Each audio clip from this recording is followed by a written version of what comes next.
ಭಕ್ತರಿಲ್ಲದೆ ತುಮಕೂರು ಜಿಲ್ಲೆಯ ಕೊರಟಗೆರೆ ತಾಲೂಕಿನ ಶ್ರೀ ಗೊರವನಹಳ್ಳಿ ಮಹಾಲಕ್ಷ್ಮಿ ಪುಣ್ಯಕ್ಷೇತ್ರದಲ್ಲಿ ದೇವಾಲಯದ ಪ್ರಕಾರ ನೂತನ ದಾಸೋಹ ನಿಲಯ ಹಾಗೂ ನವೀಕೃತ ಕಲ್ಯಾಣ ಮಂಟಪ ಉದ್ಘಾಟನೆಯಾಗಿದೆ.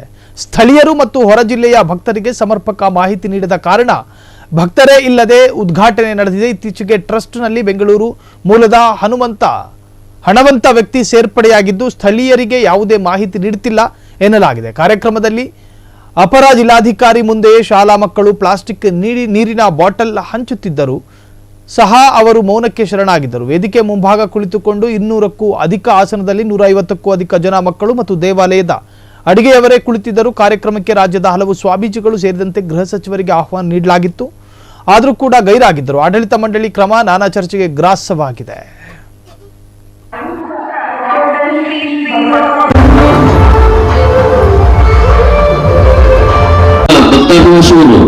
ದಯಮಾಡಿ ದೇವಸ್ಥಾನದ ಬಲಭಾಗದಲ್ಲಿರ್ತಕ್ಕಂಥ ಹಾಗೆ ಅವರ ಪೋಷಕರು ದಯಮಾಡಿ ಎರಡೂ ಕಡೆ ಸಾಧ್ಯ.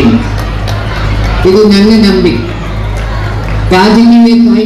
ಕ್ಷಣ ಕ್ಷಣದ ಸುದ್ದಿಗಳಿಗಾಗಿ ಫ್ರೀಡಂ ಟಿವಿ ಸಬ್ಸ್ಕ್ರೈಬ್ ಮಾಡಿ, ಲೈಕ್ ಮಾಡಿ ಹಾಗೂ ಫಾಲೋ ಮಾಡಿ.